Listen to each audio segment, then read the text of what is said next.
The Brothers Karamazov, Book 3, Chapter 5.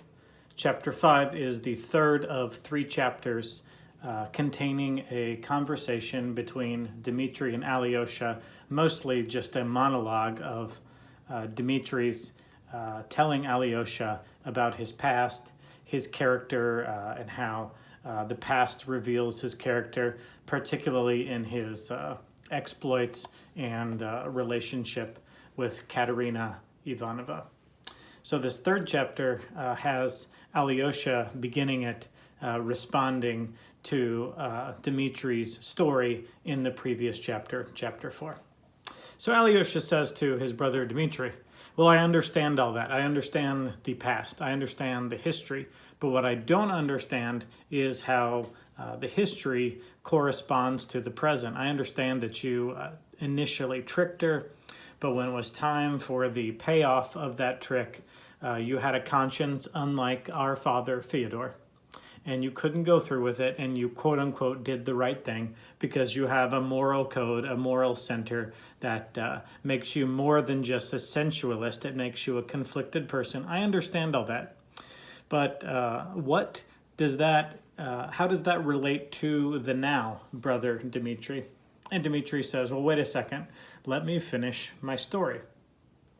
The very next day, after I lent Katerina Ivanova the money, a servant showed up at my door, and all of the excess funds that I had lent her, I had lent her $5,000. Her father owed $4,500, and there was a processing fee.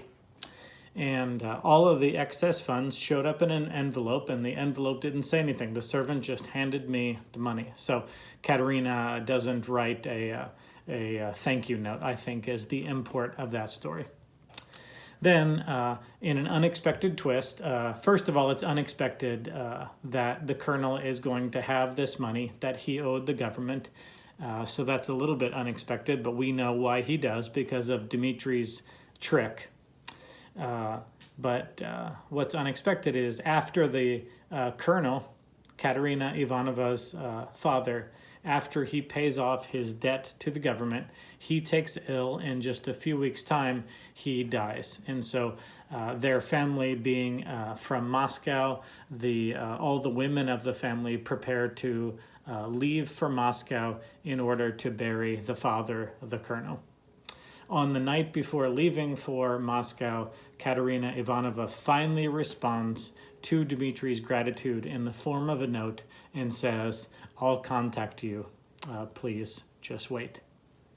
Well, more unfortunate events befall the Colonel / Katerina Ivanova family while in Moscow burying her father. Two more ladies, younger ladies, it seems, die. And so in a twist of the story, now Katerina Ivanova inherits a lot of money herself, actually an entire life's savings size chunk of money.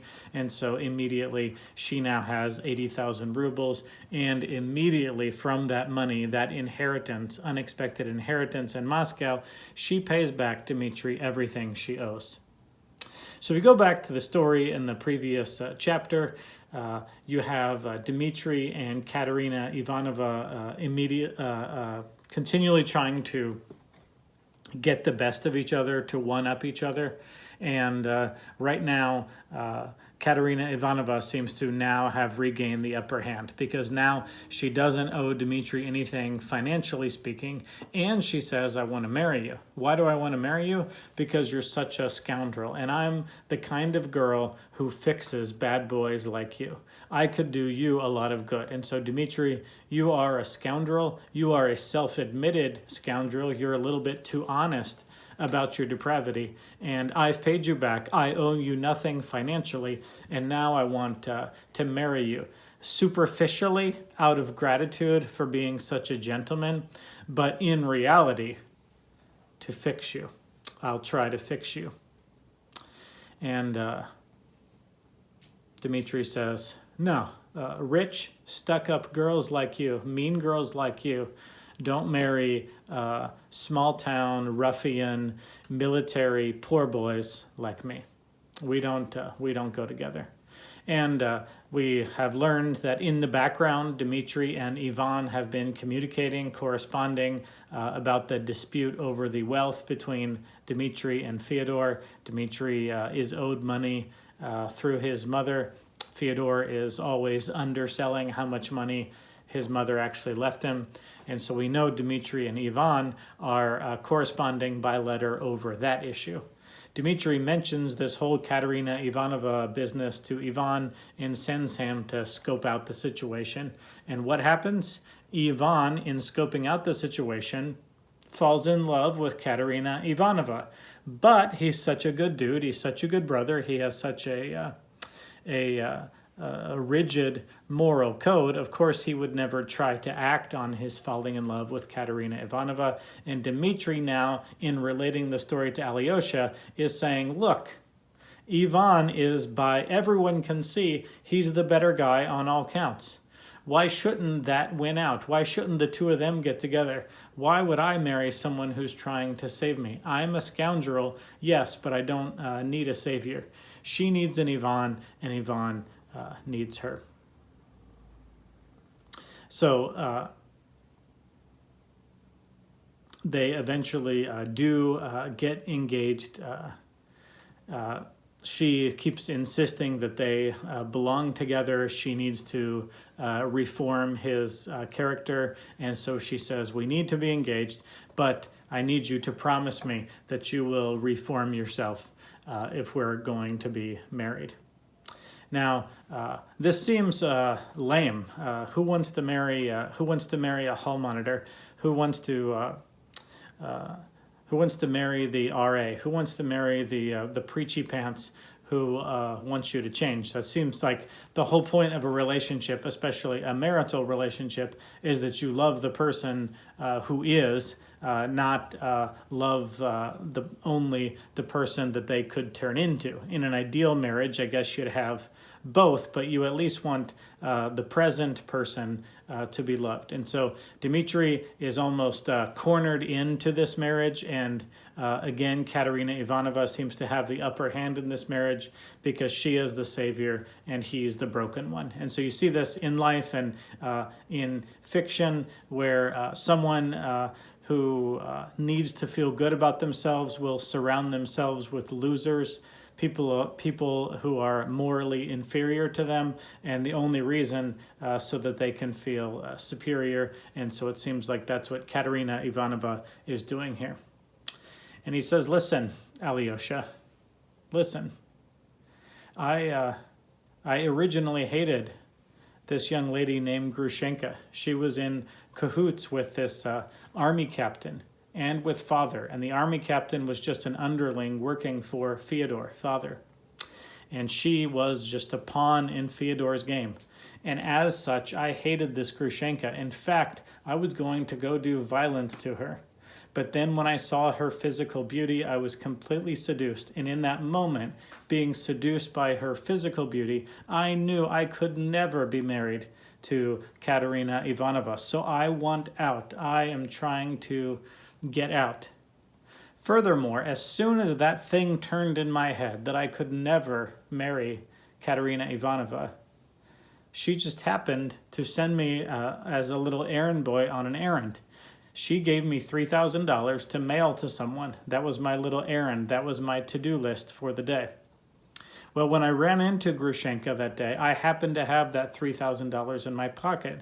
And so what did we do? We went to the next town over and we partied and we burned through all 3,000 rubles. What did I do? I came home the next day and lied to my fiancée about the $3,000. I didn't show her a receipt, but verbally I gave a receipt that the money had been sent to the person in need. And so now I'm really into it because very soon Katerina Ivanova is going to find out that I never sent the 3,000 rubles. And then I'm going to have to explain where the lack of 3,000 rubles is. And then I'm going to have to explain that I spent it with Grushenka. And so I'm a liar. I've got her involved in my lie, and nothing has changed about my lust toward Grushenka. And so that's the present state I'm in. Now, it's no surprise how Alyosha responds to this story. Even though we don't know him as well as we're going to get to know him, we know him well enough. Christian love is active and not judgmental, and it's about truth. We remember way back Father Zosima's axiom for holy living is to lead simple lives characterized by truthfulness to oneself, which translates into truthfulness to other people, and non-judgmental, active love. So Alyosha, following his father's Christian faith, says, well, you got to tell her the truth. And because Alyosha is a forgiving person, he believes other people are just as gracious as he is, and says, she'll forgive you. If you just tell her the story like you just told me, she'll understand that you're struggling morally, and she'll forgive all of it. And between Ivan and I, we can scratch together $3,000 and we'll pay it back. So what is Alyosha modeling at this moment? Truth and love. Tell her the truth and pay it back. Do the right thing. Love her. And as a response to your truth and love, she'll love you back. And Alyosha responds thusly. And he says, Dmitri responds to his brother's somewhat, maybe, naive plan and says, no, I've got another idea. I've got a Hail Mary pass. I've got a 70-yard play that will run at the last second, and this is what's going to fix it. I want you, Alyosha, to turn around and not go to Katerina Ivanovna and say we're breaking up. You have to do that. By midnight, you have to do that immediately. This situation has to end. But before that, I want you to turn around and go back to Father's house, and I want you to borrow the 3,000 rubles.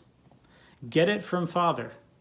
And by the way, I know for sure he has 3,000 rubles in cash handy. How do I know that?